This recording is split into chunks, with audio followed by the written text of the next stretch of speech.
Water signs, tignan po natin kung ano ang mensahe para sa iyo ngayong araw. Keep in mind po na ito ay general reading lamang, so hindi po lahat ay makaka-relate. So be open-minded. Sa mga hindi pa po nakasubscribe dito sa ating channel, please subscribe na po kayo and palike na din po ng ating video.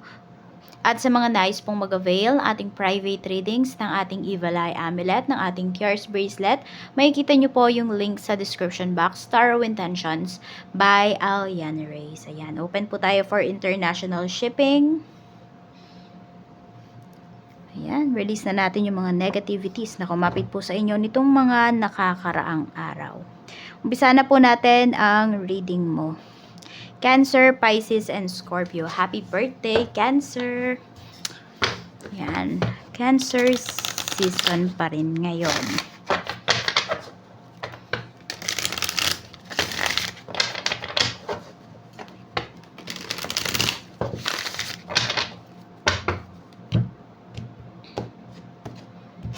Tingnan natin. Mensahe po natin, Spirit Guide. Isa-isa lang. Mensahe po natin. One card. We have 7 of Wands. Ayan, parang tambak ba yung inyong mga gawain ngayon? Meron ba dito tambak yung labahin? Tambak yung hugasin? Ayan po, ang dami-dami yung gagawin. Parang hindi nyo na alam kung ano ba yung uunahin ninyo.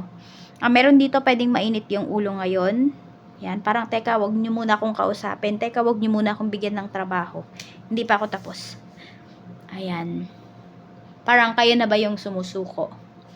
Tignan natin, or pwede rin naman dito, meron kayong mga, hindi ko alam kung ano ba yung ulam nyo sa bahay. Pwedeng meron dito, nasasawa na po kayo kasi paulit-ulit na lang. 'Di ba? Di naman talaga natin maiiwasan yun eh. 'Di ba? Kasi yun. Pero yung iba, no choice. Tiyaga-tiyaga lang talaga. Ganun talaga. 'Di ba? Sabi nga kapag maiksi ang kumot, matutong mamaluktot. Tignan natin ano pa yung mensahe. We have Queen of Wands. Ayan, may naboboard ba ngayong araw na ito? So, wala ba masyadong ganap sa paligid po ninyo? Sa buhay po ninyo? Water signs ngayon? Meron dito pwedeng ang paulit-ulit yung inyong mga ginagawa araw-araw. May mga napapagod, nasasawa. We have Knight of Cups. Okay, mukhang may magyayaya sa'yo ngayong araw. Kaya lang kasi, pwedeng may mga sabihin natin, may mga maglalaps dito or may conflict kung may magyayaman sa yung lumabas ngayon. So, pwedeng hindi ka rin makasama. Mayroon yatang nanliligaw sa'yo. May attracted sa'yo dito. Yung iba sa inyo, water signs. Merong mga nanliligaw sa inyo dito or may mga nagkakagusto sa inyo. Mapababae, mapalalaki, mapaanong gender man yan. So, parang maraming lumalapit sa inyo. Meron dito ha, kahit in a relationship kayo, pwedeng nag-entertain kayo ng ibang tao. So, merong nag-cheat dito. Hindi ko sinasabi na ikaw yan, water signs. No, pero meron po dito. Siyempre, wala namang aamin na nag-cheat siya. Pero ayan, kung meron kayong nakakausap, no, sa internet at hindi yun alam ng person mo, that is a form of cheating. So, tingnan natin ano pa yung mensahe. Kaya tigilan nyo na yan kung alam niyo na kayo ay nasa isang committed relationship. Check po natin ano pa yung mensahe para sa'yo. We have communion. Okay. Ayan. Meron tayo ditong effortless. Meron tayo ditong shape-shifting. Parang pabago-bago ba? Or mabilis ba kayong magsawa nga sa inyong mga ginagawa? Meron dito meron dito parang bago pa lang kayo sa trabaho. Okay? And yes, parang effortless mo to ginagawa. Yung iba po sa inyo, mabilis kayong makapick up ng mga gagawin. Meron din ako ditong nakikita na may iuutos sa inyo ngayong araw na to. Or merong may sasabihin sa inyo. Tapos, biglang babaguhin niya yung sinasabi niya sa'yo. Or pwedeng kayo yan. Baka kayo yung naguguluhan. Pero meron naman dito magaling makisama. So, ayun. Parang halo-halo yung energy na napipick up ko dito. So, tignan natin kung ano pa yung mensahe para sa'yo. Spirit Guide. Ayan, tignan natin kung ano pa yung mensahe sa'yo. Ano pa ba yung mga pwedeng mangyayari. Ano pa yung mensahe for you. Mensahe pa po natin, spirit guide. So, we have also alchemy. Ayan po, sabi dito, transform the situation. So, kung ayaw nyo nang nangyayari sa buhay po ninyo ngayon, kung gusto ninyo na magkaroon ng pagbabago, kayo po yung makakagawa niyan. Sabi nga dito, using witchcraft, occult, and learning God's secrets. Transform the situation. We have foresight. Oh, meron yung iba sa inyo dito. Yan, meron ba kayo mga gustong investan na mga bagay-bagay, na mga home base? Ayan, yung iba sa inyo. Tignan nyo daw kung ano ba yung makakabuti sa life ninyo. Pay attention to things that are important to ensure wealth. Be farsighted and alert. So, may mga bagay po na yun talaga. Yung iba sa inyo, kailangan lawakan nyo yung isip ninyo. Sabihin natin, kung titignan mo lang yung isang bagay na to, iisipin mo or iniisip ng maraming tao, ay, walang yumaman dyan. Walang kumita sa bagay na yan. Pero, pwedeng mayroon at ikaw yon. Water signs. Home base. Yan po, yung iba sa inyo, kung magbi-business kayo, di nyo naman daw kailangan agad-agad na kumuha ng pwesto.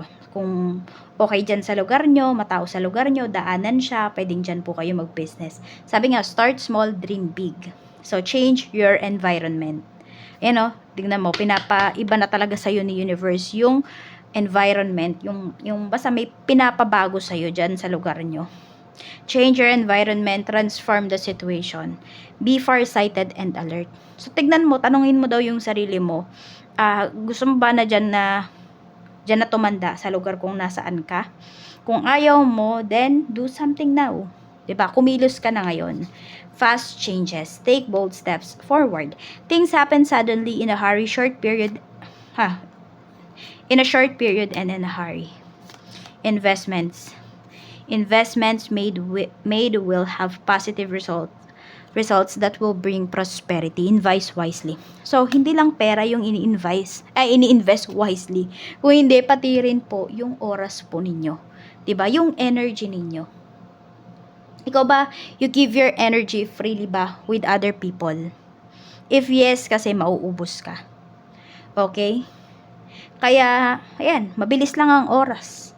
Kaya, use your time wisely. Doon na po kayo maglaan ng oras, magbuno ng oras sa isang bagay na kikita po kayo, sa isang bagay na may mabe-benefit po kayo.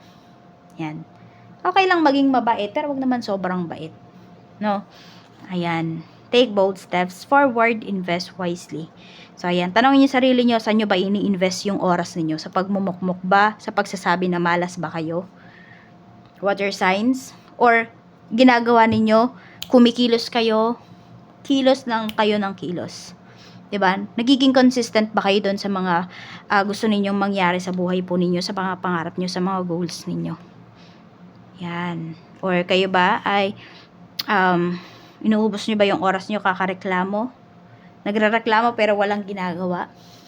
Or meron dito nagrereklamo pero kumikilos naman din. Okay, so tingnan po natin. So, ayan. Use your time wisely. Invest your time wisely. Importante rin po yan. Sabi nga yung oras, di ba, di natin mabibili. Yung oras, hindi na natin yan mababalik. Kaya, do something now. Ngayon. Wag bukas. Wag mamaya. Ngayon.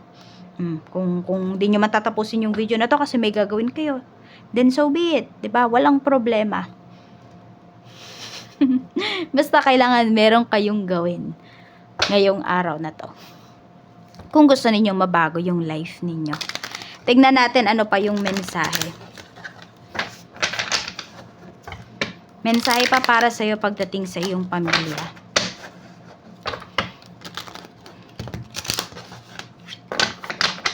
Ano pa yung mensahe, Spirit Guide?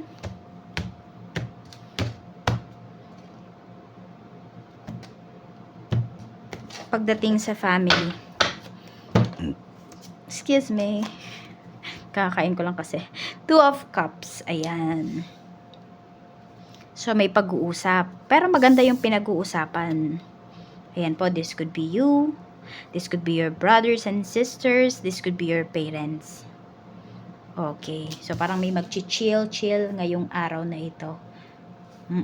Kasi baka meron dito, sobrang naano kayo sa trabaho. Parang naburyong na yung iba sa inyo sa trabaho or puro trabaho yung iniisip ninyo. So, ngayon, pwedeng sa family members, may lalabas, may kakain sa labas. Ayan, 9 of Cups, mukhang may magti-treat. Okay. So, mukhang may manlilibre. Tignan po natin ano pa yung mensahe. So, ayan, maganda yung pinapakita dito ha, pagdating sa inyong family. So, parang meron dito na family members mo, kahit na busy siya, meron pa rin siyang time with your family. Kung nanay at tatay mo man yan, or ikaw sa mga anak mo. Check natin pagdating naman po sa mga friends. So, we have 6 of Wands. Tapos, meron tayo ditong strength. Okay? So, tignan mo, matibay na yung relasyon mo with your friends. Ayan po, oh. Madami na kayong pinagdaanan. Tsaka nakikita ko dito, masaya kayo sa mga nangyayaring maganda, no, sa buhay ng isa't isa. Wala akong nakikitang inggitan dito. More on, naboboard lang yung iba sa inyo. Siguro ngayon, naboboard yung iba sa inyo or naboboard yung mga kaibigan mo. Kaya lang, hindi mapagbigyan na gusto makipagkita, ganyan. Pero nagkakaintindihan naman po. Yan. Parang sinasabi nga ditong friend mo, you always have my back. Parang ganyan. Nandito lang ako lagi sa tabi mo. Nandito lang ako lagi sa likod mo, sumusuporta sa'yo. Pwedeng baliktad yan or vice versa, no? Or parehas kayo.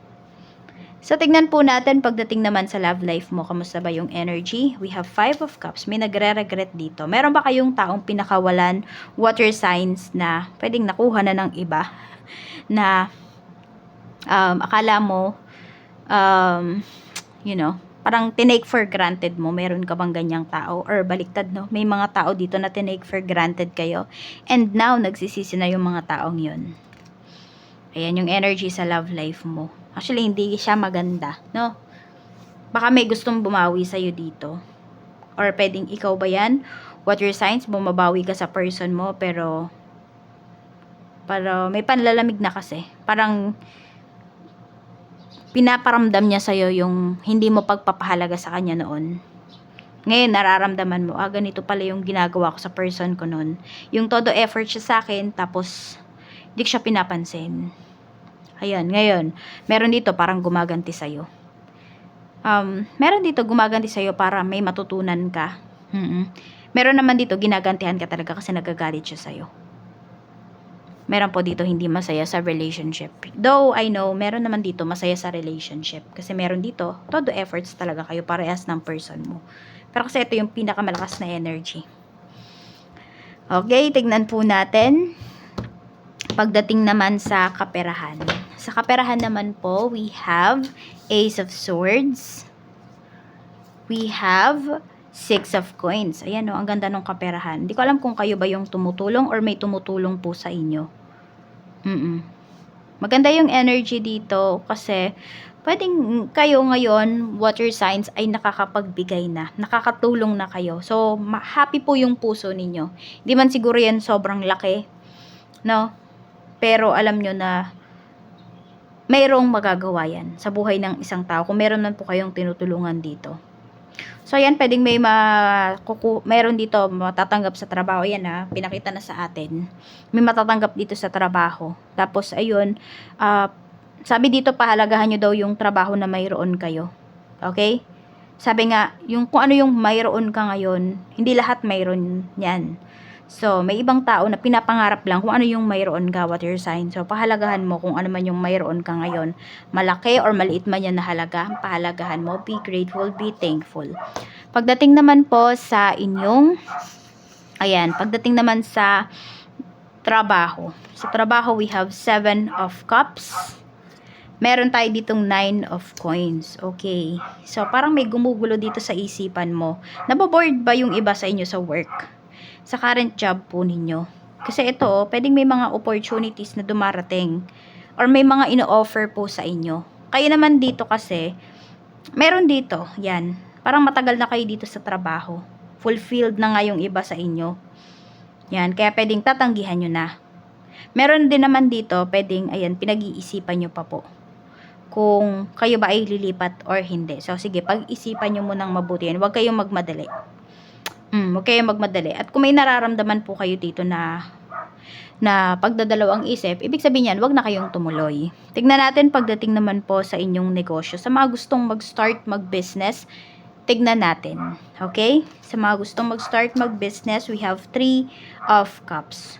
Go mo na po yan. Actually, maraming susuporta sa'yo. May mga friends ka din talaga na susuporta sa'yo. May mga tao dito na malapit na, may mga malapit ka na tao na susuportahan ka. Yan po, Ace of Cups. Go nyo na po yan. Okay? Kamusta naman yung sales ng mga may current business? Ace of Coins. Ang ganda. Ayan po. Kotang-kota ngayong araw na ito. Yes. Maganda po yung sales ni water signs ngayon. Kaya ayan, pahalagahan nyo yung perang kinikita ninyo. Saan nyo ba yan dadalhin? Papaikutin nyo ba yan? Ibabalik nyo ba yan ulit sa business po ninyo? At ito naman po yung inyong lucky numbers. We have number 42, 10, 7, 14, 19, and 55. Maraming salamat po. Mag-iingat kayo always and more blessings to come.